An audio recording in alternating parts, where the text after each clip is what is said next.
Hello, I'm Richard Berkeley and welcome to businessandfranchiseopportunity.com. The following videos in this series cover the questions you need to ask in order to make an informed and wise purchasing decision on the type of franchise or business opportunity that is right for you. Now to the questions.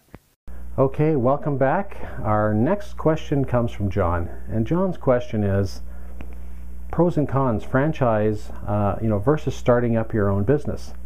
And once again, an exceptionally good question, and I think something that many people shopping for a franchise face as they kind of go through the process. Maybe I can do this myself. Maybe I could start this, or maybe I could do that. I've got some background.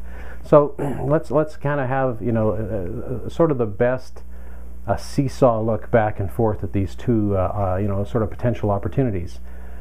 The first and probably most glaring reason that you might want to consider a franchise over a startup is the actual failure rate.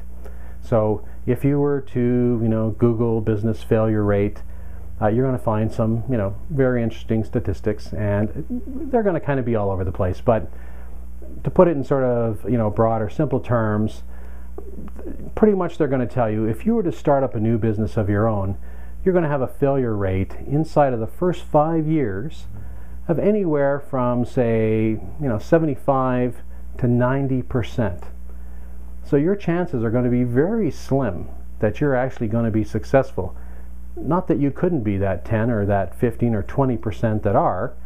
The bad news is if we were to kind of push the clock out another 5 years, we would find that only half of those again are still in business 10 years down the road. Now, there's many reasons for that, but this is just sort of a broad generalization, and I could take your cards and letters and have 1,000 people tell me there's a different statistic out there, and so I'll tell you already in advance there is, but they're going to sort of be in those broad terms. Now, in the world of franchising, you'll almost find an inverse relationship to that number, where almost 75 to 80% of the franchises that start will still be around and available inside of 5 years. So you've got an inverse relationship, but also, once again, we can find different stats. And this is going to vary dramatically amongst different franchises. Some of them are going to have a 5 or 10% failure rate. Others are going to have a 40 or 50% failure rate. So once again, doing the due diligence and doing the research is going to help you a lot in terms of determining whether this is the right franchise for you. Now, a franchise that has a higher failure rate, that's not necessarily relevant, and by that I mean it could have been early days for them. Maybe they had 20 units, and they're sort of learning the ropes like everybody else, and maybe their first 5 failures they would never sell another franchise to again. They would select different candidates, and so maybe those failures were in the early days and maybe not in the later days. So once again, due diligence is very important. Don't let some of these early numbers sort of put you off. So now let's get back to kind of comparing the two. And I guess having been and done the things that I've done in the past, and really have spoken to thousands of potential franchise buyers, I can't tell you how many times I had somebody talking to me about my franchise opportunity, and they would sit across from me and they would say things like, well, why wouldn't I just do this myself?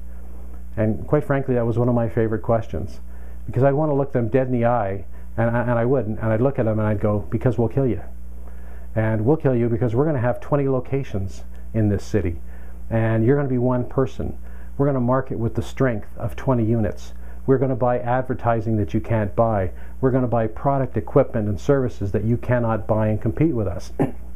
So, not that you can't try, but how about if we have 1,000 locations around the world, and we continue to refine our process and our methodology and our systems every day, and we do that with a field of 1,000 units. Can you imagine how much better and how much faster we get at what we do? And I would look at this individual and go, you would have to attempt to try to replicate that to compete with us. Now, can you do that? Well, if you have millions of dollars and you have a research and development department, maybe you can.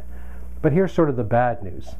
You can imagine if you went to start up your first business and you thought it was a great idea, and you open it up, and ultimately in retrospect you put it in the wrong location and the business failed. Well, you may have gotten another 9 or 10 of them open had you put it in the right place in the first place.